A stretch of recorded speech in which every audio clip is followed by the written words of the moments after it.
आई सप्तशृंगी कुणाची वाट पाहत आहे? माहेरची माणसं जाऊ लागली की आईचा चेहरा रडका होतो. एका गावामध्ये एक महिला राहत होती. तिच्याकडे कशाचीच कमी नव्हती. घरामध्ये धन धान्य वैभव सारं काही होतं. पण ती मात्र दुःखी होती. कारण लग्नाला बरीच वर्ष झाली तरी देखील तिच्या घरी पाळणा हल्ला नव्हता. तिच्या घरचा सालदार गडी तिला एकदा म्हणाला, ताई, तू नाशिकच्या सप्तशृंगीला जा आणि तिला एकदा तुझं गाऱ्हाणं मांड. त्याचं म्हणणं ऐकून ती एकदा मातेच्या दर्शनाला गेली.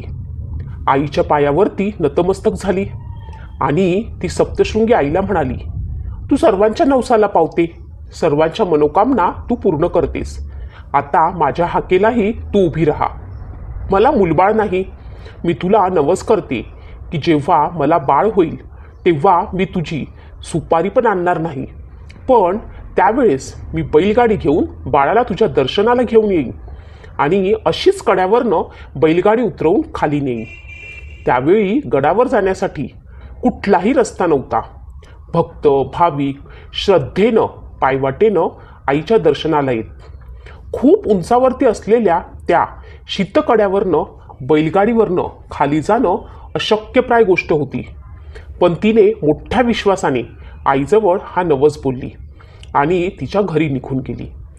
एका वर्षानंतर तिच्या घरी एका सुंदर बाळाचा जन्म झाला. तिला आपण केलेल्या नवसाची आठवण झाली. त्याप्रमाणे नवस पूर्ण करण्यासाठी तिनं तिच्या पतीला बैलगाडी तयार करण्यासाठी सांगितले. गाडीला 2 खिल्लारी बैल जुंपण्यात आली. ती, तिचा नवरा, तिचे बाळ आणि तो सालदार गडी मातेच्या दर्शनासाठी बैलगाडीनं गडावर निघाली.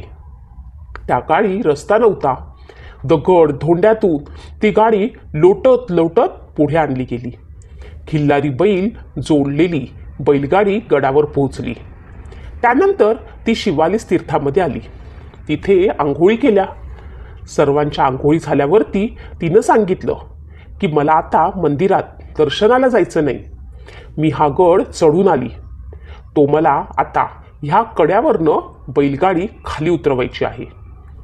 तिचं हे बोलणं ऐकून तिचा नवरा घाबरला.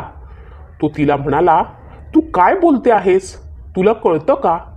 ह्या अशा कड्यावरनं गाडी कशी बरं खाली उतरेल?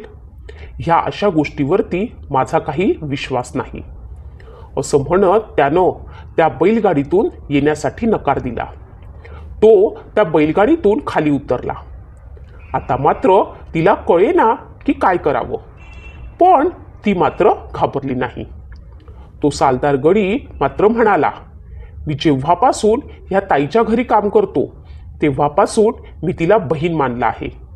जर कोणी तिची मदत करणार नसेल तर ही गाडी मी हुसकणार. ताई, मी तुझ्याबरोबर येतो. कारण दोघांनाही विश्वास होता की जन्माला घालणारी माय हीच आहे आणि जीव घेणारी माय देखील हीच आहे.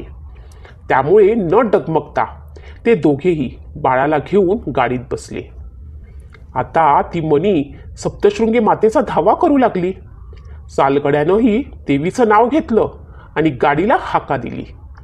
एवढ्या मोठ्या कड्यावरनं गाडी जेव्हा खाली उतरली तेव्हा ती जशीच्या तशी होती. ना बैलांना काही झालं ना बैलगाडीला. गाडी जशीच्या तशी पुन्हा वर खडकावर येऊन थांबली आणि तोपर्यंत देवी तिथे येऊन पोचली होती. असे म्हणतात की त्यावेळी मार्कंडेय ऋषी पोथी वाचत होते. देवी कथा ऐकत होती. पण त्यावेळीच त्या बाईनं बैलगाडी खाली उतरवली म्हणून देवी स्वतः तिथे येऊन उभी राहिली आणि ती गाडी जशीच्या तशी पुन्हा वर आली. कुणाला काहीही दुखापत झाली नाही. त्यामुळे म्हटले जाते की आईनं गुरूंची अर्धी पोथी सोडून दिली म्हणून आईची मान वाकडी आहे. आई आपल्या भक्तांसाठी येऊन तिथे उभी राहिली. जशी गाडी खाली गेली तशीच ती पुन्हा वर खडकावरती येऊन उभी राहिली.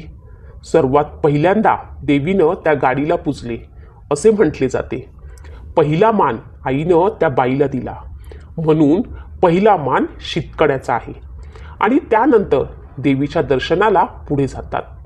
आजही त्या गाडीच्या चाकांच्या खुणा तेथे आहेत. आईच्या पावलांची निशाणं त्या खडकांवरती आहेत अन समोर मार्कंडेय पर्वत आहे. म्हणजेच मनात श्रद्धा असेल तर आई तुमच्या पाठीशी नेहमी उभी आहे, हे विसरू नका. त्याच सप्तशृंगी आईची आज आपण संपूर्ण माहिती घेणार आहोत. आईच्या माहेराबद्दल एक कथा अशी सांगितली जाते. जोगेश्वरी आखाडा तालुका राहुरी जिल्ह्यात अहमदनगर येथील अष्टभैरव हे खानदेशामध्ये सप्तशृंगी मातेच्या घरात अर्थात सिद्ध चंद्रवट तीर्थी पुत्रप्राप्तीसाठी तपश्चर्या करण्यासाठी आले. त्यांच्यावरती शिवशंकर प्रसन्न झाले आणि म्हणाले, काय मागायचे ते माग. त्यावर त्यांनी सांगितले, आम्हाला संतती नाही.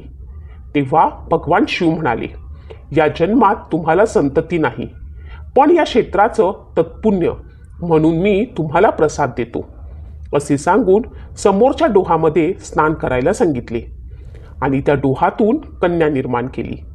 अष्टभैरवांनी पाहिले, त्यांच्या पत्नीने जोगेश्वरीने पाहिले. त्या कन्याला उचलत भगवान शंकरापुढे ठेवलं. भगवान शंकरांनी सांगितले, मी म्हणालो होतो ना, ह्या जन्मात तुम्हाला संतती नाही, पण मी प्रसाद देतो, हा घ्या, सांभाळा, लहानाची मोठी करा. तिची त्रिभुवनात कीर्ती होईल आणि ह्या त्रिभुवनाचा भार कमी करण्यासाठी हिची योजना होईल. तिचं नाव त्यांनी वैजांगी ठेवलं. नंतर ती वयात आली. तिने घराचा त्याग केला, तप करण्यासाठी मार्गस्थ झाली. त्यावेळेस अष्टभैरवांनी तिला सांगितलं, कुठेतरी जाण्यापेक्षा तू ज्या ठिकाणी तुझा जन्म झाला त्या ठिकाणी जा. मग तिथून सिद्ध चंद्रवट ठिकाणी ती कन्या आली. तिने घोर तप केलं. भगवान शिव प्रसन्न झाले. भगवान शिवांनी तिला वर माग सांगितले. तिने वर मागितले, या ठिकाणी शक्ती अवतार व्हावा. देवांनी माझ्याकडे मंत्रविद्या मागावी. मागितल्यानंतर मी लगेच देईन आणि त्यांची 10 पट शक्ती वाढेल, असे वरदान द्या. शंकरांनी वरदान दिले व तिला वज्रेश्वरी हे नाव दिले. अष्टभैरवांनी त्या कन्येला वज्रांगी नाव ठेवले होते, पण ह्याच सिद्ध चंद्रवट तीर्थी तिचे नाव वज्रेश्वरी ठेवले. म्हणून सिद्ध चंद्रवट तीर्थी हा चौथा महिमा वज्रेश्वरीचा जन्म सिद्ध चंद्रवट तीर्थी झाला. ती कन्या त्या ठिकाणी तप करीत असताना तिच्या जन्माचं म्हैसाचं वैर म्हणून तो तपभंग करू लागला. तो तपभंग करीत असताना भगवान शंकरांनी पार्वतीला सांगितले, उडव त्याचं शिर. म्हणून याच पुण्यस्थळी माता पार्वतीनं सिंहारूढ होऊन अष्टभुजा अवतार घेतला, म्हणजेच आवेश अवतार घेतला. म्हणून ही जागा सिद्ध चंद्रवट तीर्थ सप्तशृंगीचं माहेर ठरलं. सप्तशृंगी हा भारताच्या महाराष्ट्र राज्यातील एक किल्ला आहे. तो नाशिकजवळ असलेल्या नांदुरी गावाजवळ वसलेला असून अनेक कुटुंबांची आराध्य दैवत असलेल्या सप्तशृंगी देवीचं तीर्थक्षेत्र आहे. हे महाराष्ट्रातील देवीच्या महाराष्ट्रात असलेल्या देवीची 3.5 पीठांपैकी अर्धपीठ आहे. ब्रह्मदेवांच्या कमंडलूपासून निघालेल्या गिरिजा महानदीचे रूप म्हणजे सप्तशृंगी देवी असे मानले जाते. आदिशक्तीचे मूळ स्थान आहे असे मानले जाते. देवीचे 18 भुज सप्तशृंग रूप येथे पाहावयास मिळते. ही देवीची मूर्ती स्वयंभू आहे. येथील गाभाऱ्याला शक्तिद्वार, सूर्यद्वार आणि चंद्रद्वार असे 3 दरवाजे आहेत. या तिन्ही दरवाजातून देवीचे दर्शन घडते. एक कथा अशी आहे, महिषासूर नावाचा असुरांचा राक्षस होता. तो राजा होता. तो अत्यंत बलवान होता. त्याला तिन्ही लोकांवर अधिपत्य गाजवण्याची इच्छा होती. त्यानं अमर होण्यासाठी तप सुरू केले. अनेक वर्ष कठोर तप केल्यानंतर ब्रह्मदेव प्रसन्न झाले. ब्रह्मदेव प्रकट झाल्यावर त्यांनी महिषासुराला वर मागायला सांगितले. महिषासुराने मला अमर करा अशी प्रार्थना केली. ब्रह्मदेवांनी त्याला सांगितले, असा वर मी देऊ शकत नाही. जन्म झालेल्या प्रत्येक जीवाला मरण हे येतेच. तुला मरण कसे यावे हे मात्र तू ठरवू शकतोस. महिषासुराने सांगितले की मला एखाद्या स्त्रीच्या हातून मरण यावं, अन्य कुणाच्याही नाही. ब्रह्मदेव तथास्तु म्हणून अंतर्धान पावले. कोणत्याही पुरुषाकडनं मरण मिळणार नाही असा वर मिळाल्यामुळे महिषासुर मग माजला होता. त्यानं सरळ स्वर्गावरती आक्रमण करून इंद्राला तिथून हुसकून लावले होते. त्यामुळे इंद्र, ब्रह्मा, विष्णू, महेश या त्रयींकडे मदतीची याचना करू लागले. त्या तिघांनी आपले सामर्थ्य एकवटून एका तेजाची निर्मिती केली. ते तेज अंबेच्या रूपानं पृथ्वीवर अवतरले. या काळात महिषासूर सप्तशृंगीच्या जवळ होता. देवीनं त्याचा तेथेच वध केला. सप्तशृंगी गडावर महिषासुराचे एक मंदिर आहे. इथे देवीनं त्रिशूळानं महिषासुराच्या धडापासून शिर वेगळे केले. त्यामुळे पर्वताला मोठी भेग पडली. ती आजही दिसते असे म्हणतात. आदिशक्तीचे हे मूळ स्थान आहे. देवीची मूर्ती 8 फूट उंचीची आहे. ही मूर्ती शेंदुरानं लिपली आहे. येथे देवी सप्तशृंगी प्रत्येक हातामध्ये वेगवेगळे आयुध धारण केले आहे. महिषासुराचा वध करण्यासाठी ब्रह्मा, विष्णू, महेश, इंद्र आदींनी आपापली शस्त्रे व अस्त्रे देवीला दिल्याचे सांगितले जाते. पहाटे 5 वाजता सप्तशृंगी देवीचे मंदिर उघडते. 5:30 वाजता काकड आरती होते. 7 वाजता देवीच्या महापूजेला सुरुवात होते.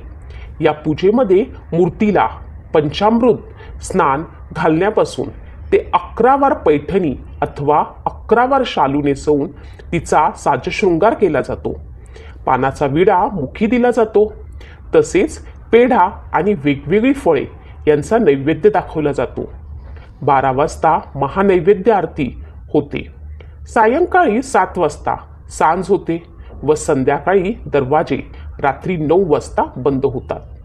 देवीच्या पूजेचा मान देशमुख आणि दीक्षित या घराण्यांना आहे. नवरात्र आणि चैत्र पौर्णिमेला विशेष तर तशीही पौर्णिमेला गडावर मोठी गर्दी होते. याच भारतभरातून आलेले भाविक असतात. सप्तशृंगीचा नैवेद्य हा पुरणपोळीचा असतो.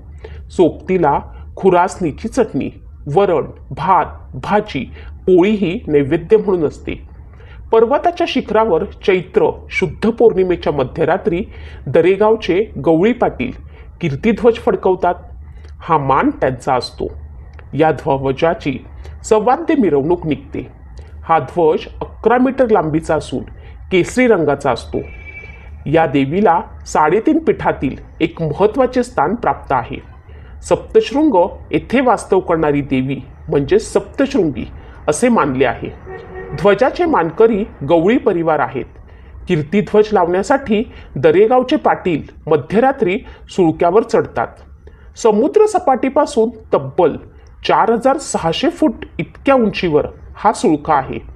मग मध्यरात्री ध्वज, काठीध्वज, देवीचे पातळ ध्वज, देवीचे नारळ असे 35 किलो वजनाचे सामान यावेळी पाटलांजवळ असते. इतके असे सामान घेऊन ते सुळक्यावर कसे पोहोचतात याचे कोडे अजूनही कुणालाही उमगलेले नाही. गेल्या 500 वर्षांपासून ही परंपरा सुरू आहे. दंडकारण्यात राम सीता वनवासात असताना देवीच्या दर्शनाला आल्याचे पौराणिक ग्रंथात उल्लेखलेले सापडते. पौराणिक कथांनुसार महिषासुराचा वध केल्यानंतर देवीने विश्रांतीसाठी येथे वास्तव केले. महानुभावी लीळाचरित्रात असा उल्लेख आढळतो की राम रावण युद्धात इंद्रजिताच्या शस्त्रानं लक्ष्मण मूर्छा येऊन पडला. त्यावेळी हनुमंतानं द्रोणागिरी पर्वत नेला आणि द्रोणागिरीचा काही भाग खाली पडला. तोच हा सप्तशृंग गड होय.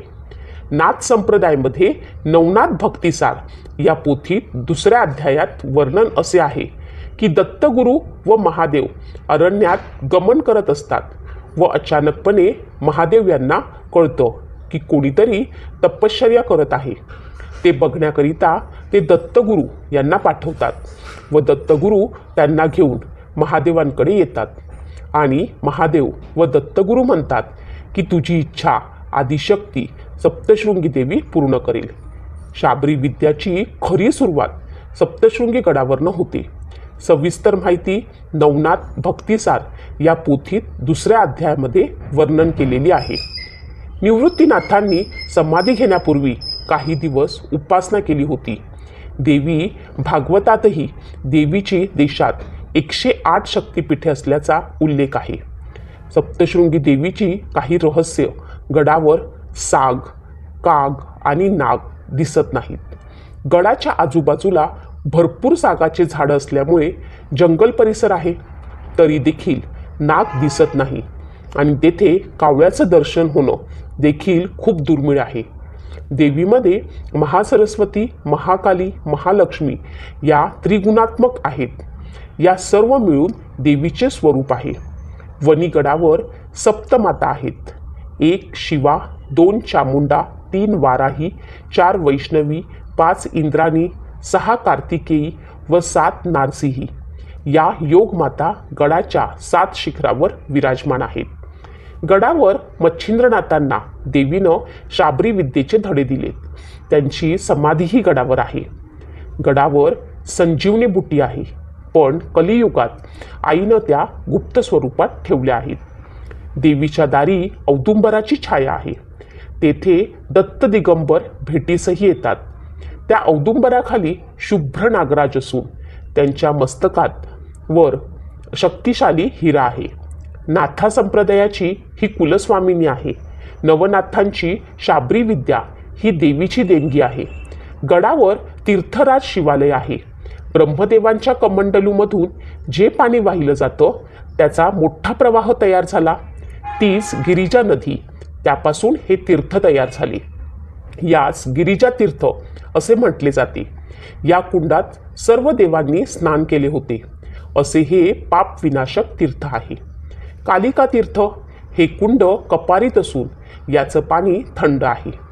तांबूल तीर्थ, जेथे आईनं पानाचा विडा खाऊन थुंकली होती आणि चूळ भरली होती, ते तीर्थ गडाच्या पश्चिमेला आहे. तसेच या कुंडाचे पाणी हे तांबडे आहे. देवीच्या मुखातील विड्याला खूप मान आहे. खूप कमी देवी आहेत ज्यांना विडा भरवला जातो. गडावर रोज देवीला विडा भरवला जातो आणि दुसऱ्या दिवशी तो विडा भक्तांना दिला जातो. भाग्यवान भक्तांना तो विडा मिळतो आणि तो विडा खायला देतात, पण तो विडा थुंकायचा नसतो. सूर्यतीर्थकुंड, ह्या कुंडाचे पाणी कायम उष्ण असते.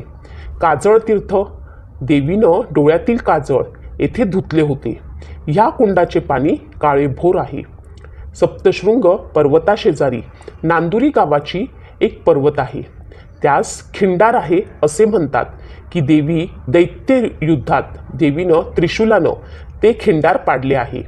महिषासूर वधानंतर देवी तांडव करू लागली. तिचा क्रोध शांत करण्यासाठी शंकर मासांच्या ढिगाऱ्यात पडून राहिले. त्यांच्या छातीवर देवीनं पाय दिला. तेव्हा तिनं विचार केला की पाय पडूनही हाडांचा चुरा झाला नाही. ही छाती पतीची असावी आणि पतीवरती पाय ठेवल्यामुळे अरे रे दवरा असे म्हणत तिनं जीभ बाहेरही काढली. युद्धामुळे थकलेले हे रूप विसावा घेण्यासाठी रम्य अशा वणीगडावर आले आणि 18 हातांसह विसावले. मार्कंडेय मुनींच्या काळी दुष्काळ पडला होता, तोही वाळ्यात. म्हणून मार्कंडेयांचे बंधू यांनी देवीचा अभिषेक थांबू नये म्हणून कावडीनं पाणी आणून नित्य देवीचा अभिषेक केला. कावडीची सुरुवात शरद पौर्णिमेपासून केली. म्हणून भक्त कधीही दुष्काळ पडू नये म्हणून कोजागिरीस कावड आणतात आणि देवीचा अभिषेक करतात. गडावर खैराचा वृक्ष आहे. त्यावर शाबरी विद्येच्या तांत्रिक 52 देवता विराजित आहेत.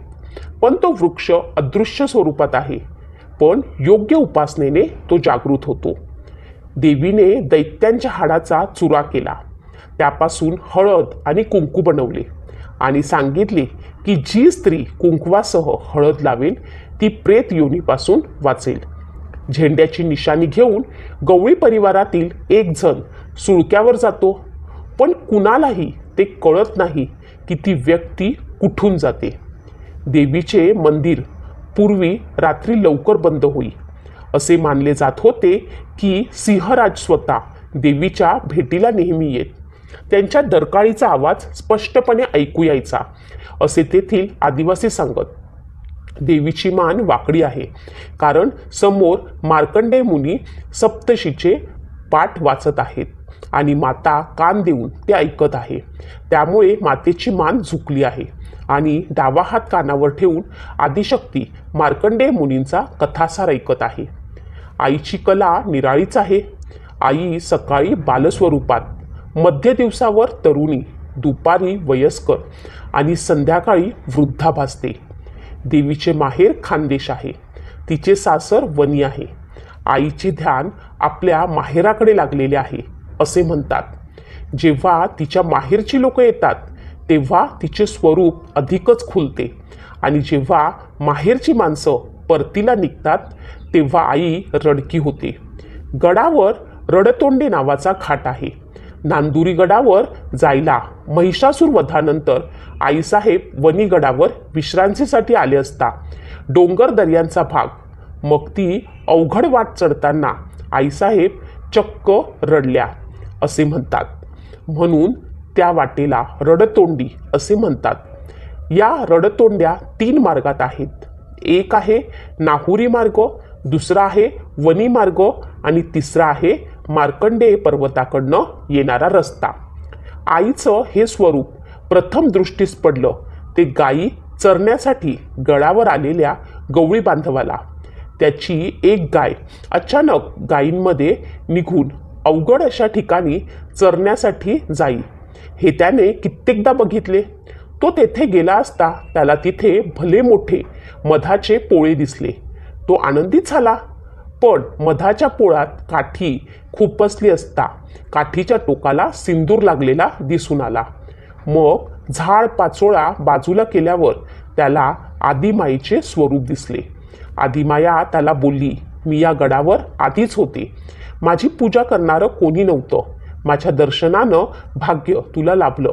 आता माझी नित्यपूजा होणार. तुझ्या गवळी घराण्याला कधीही हानी पोचणार नाही. आणि भक्त देवीच्या दर्शनाला यायला लागले. देवीचा महिमा दूरवर पसरला. दीक्षित आणि देशमुख कुटुंबीय देवीची सेवा करत आहेत. तसेच गवळी परिवाराला ध्वजाचा मान मिळाला.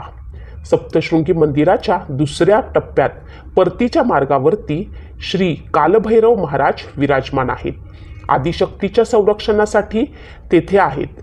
तसेच गडावर मारुती आणि इतर 11 रुद्रही आहेत. अशी आहे ही सप्तशृंगी मातेची कथा. माहितीपूर्ण वाटल्यास कमेंट बॉक्समध्ये जय सप्तशृंगी माता लिहायला अजिबात विसरू नका. चॅनल सबस्क्राईब करायला देखील विसरू नका.